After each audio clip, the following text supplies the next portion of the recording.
आज म एउटा कथा लिएर तपाईहरु माझ उपस्थित भएको छु। तपाईहरुलाई हरेक कुराले दिक्क लागिरहेको होला। चुनाव भर्खर सकिएको छ। चुनावमा पनि विभिन्न कुराले थकाइ आएको होला, मानसिक थकाइ। र त्यो थकाइ मेट्नको लागि मैले एउटा चतुर्विद्या भन्ने शीर्षकको एउटा कथा लिएर आएको छु। ल मैले कथा तपाईहरुलाई क्रमशः सुनाउँछु।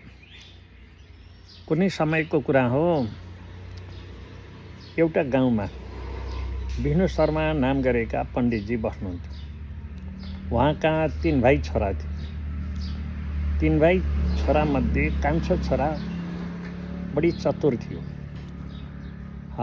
उसलाई अलि बढी प्रेम गरेर यज्ञ शर्मा नाम राखेका थिए।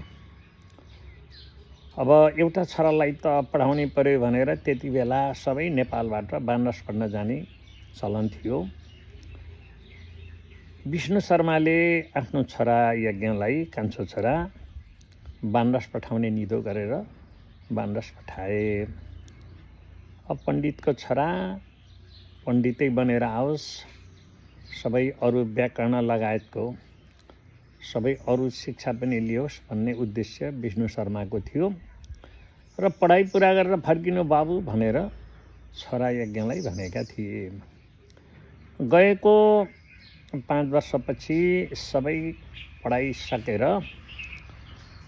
छोरा यज्ञ घर फर्किए। बाबु तमाखु तानेर पिँढीमा बसिरहेका थिए। कान्छो छोरो आएको देखेर खुसी पनि भए। अनि सोधे, बाबु तैँले पढाइ सबै सिद्ध्याएर आइस? कान्छो छोरा ज्ञले भने, पिताजी। तैँले चतुर्विद्या पनि पढिस? खै चतुर्विद्या त के हो मैले बुझिनँ पिताजी, पढेको छैन। कान्छा छोराको जवाब थियो। त्यसो भए त फर्किहाल। पढाइ पुरा नगरिकन तँलाई यहाँ बस्ने अनुमति छैन। त गइहाल। आज घर बस्न पाउँदैनस् भनेर विष्णु शर्माले छोरालाई फर्काइहाले। आमाले एक रात त बस्न दिनुस् भन्दै थिइन्। तिमीले त्यस्ता कुरा नगर। यहाँ घरमा फेरि ऊ अलमलमा पर्छ। अनेक कुरा खेल्छन्। उसलाई आजै फर्काइदिएँ मैले। हेर, तिमी चतुर्विद्या पुरा गरेर आऊ छोरा भनेर छोरालाई बेलुकाको समय थियो, घरबाट फर्काइदिए। अब बिचरा कहाँ जाओस्? उनी यज्ञ कान्छा छोरा जङ्गलको छेउमा पुग्दा रात पर्यो। त्यहाँ एउटा अप्ठ्यारो पर्दा बस्ने एउटा पौवा जस्तै एउटा घर थियो। त्यही घरमा गएर माथि यसो के बसेका थिए। एकछिनपछि ठुलो शरीरका, कालो कालो अनुहारका 2 जना डरलाग्दा मान्छे टुप्लुक्क त्यहाँ आइपुगे। अनि सोध्न थाले, त को होस्? उनलाई लाग्यो यज्ञलाई यी पक्का पनि डाँकु हुन्। अब मैले डाँकु नि भन्नुपर्छ होला आफ्नो परिचय दिँदा भन्ने ठानेर, म त हजुर डाँकु हुँ, हजुर के पर्नुभयो भनेर यज्ञले पिसाँ भने। उनीहरू डाँकु नि थिए। ल अर्को एकजना डाँकु थपियो भनेर 3 जना भएपछि अब डकैत गर्न सजिलो हुन्छ भन्ने भएर, ल ठिक छ त पनि हामी जस्तै रहेछस् भनेर अब ढुक्क भएर त्यो पौवामा बसे। अब रात कसरी बिताउने भन्ने तिनीहरूको बिचमा कुराकानी हुन थाल्यो। अनि सल्लाह गरे। 3 जनाले सल्लाह गरे। ती 2 जनाले भने एउटा कथा हालेर रात बिताउने। एउटा उखान टुक्का हालेर रात बिताउने भनेपछि अनि ल हुन्छ, शर्त कस्तो राखे?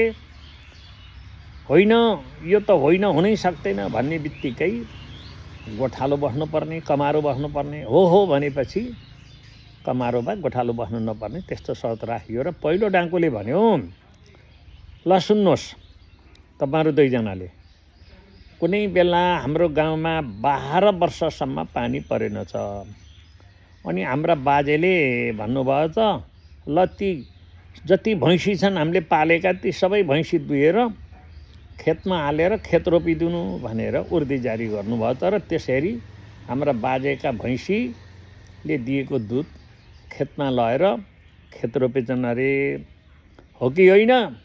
हो भनेर दुईजनाले ताली ठोके, नत्र त कमारो बनिहाल्नु पर्थ्यो। अब दोस्रो डाँकुको पालो आयो अनि उसले भनेछ ल मेरो पालो आयो, म पनि मेरो कथा भन्छु भनेर उसले भनेछ हाम्रो बाजेले बारीमा यस्तो पिँडालु रोप्नु भएको रहेछ। त्यो पिँडालु बढ्दा बढ्दा यति ठुलो भएको कि त्यही बेलामा ठुलो बाढी आएर नजिकको खोलामा एउटा पुल फालिदिएछ। अनि बाजेले भन्नुभयो त ल त्यो कर्कलो को त्यो हाँगो काटेर त्यहाँ लगेर पुल हालिदिनु भनेपछि 4 जना बनचरेले दिनभरि काटेर कर्कलाको चाहिँ नि हाँगो काटेछन् र लगेर खोलामा पुल हालेछन्। कस्तो लाग्छ तपाईँहरूलाई? अब त्यहाँ यो होइन भन्ने त त्यहाँ सर्तै थिएन। त्यहाँ कमारो हुनु पर्थ्यो, गोठालो हुनु पर्थ्यो। दुवैजनाले हो भने अब यज्ञ कान्छो छोराको पालो आयो। अनि उनले भने अब मेरो पालो आयो नि त भनेपछि अनि ल तपाईँको पालो आयो भनेपछि भर्खरको कुरा हो। हाम्रो पिताजीले एउटा ठुलो लामपाटी बनाउनु भएको थियो। त्यो लामपाटी छाउन भनेर 10 जना मान्छेहरू बोलाउनु भएको थियो।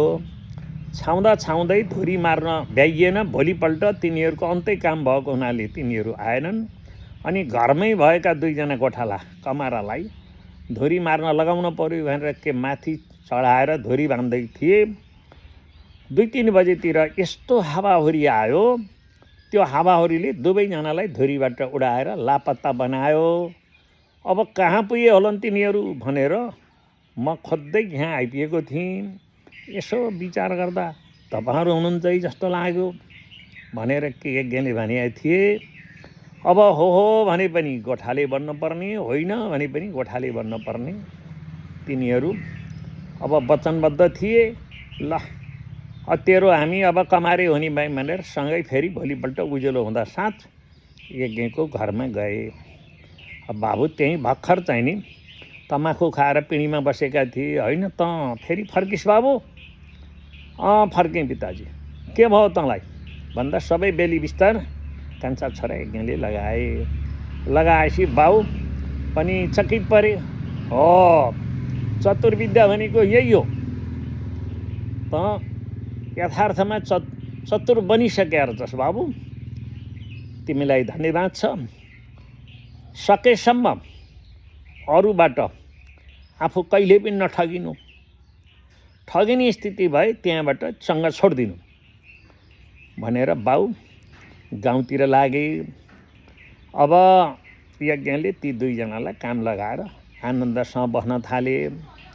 अहिले राजनीति प्रसङ्गमा 3टा ठुला दल, तिनका नेता हामी निकै चतुर छौँ भन्दै पनि 2 जना बालेन्द्र अब रवि लामिछानेले अब यिनीहरूलाई के बनाए तपाईँहरू आफै अनुमान गर्नुहोस्। ल हजुर यो कथा सुन्नेलाई सुनको माला, भन्नेलाई फुलको माला, फेरि भन्ने बेलामा तात्तातै आइजाला। धन्यवाद।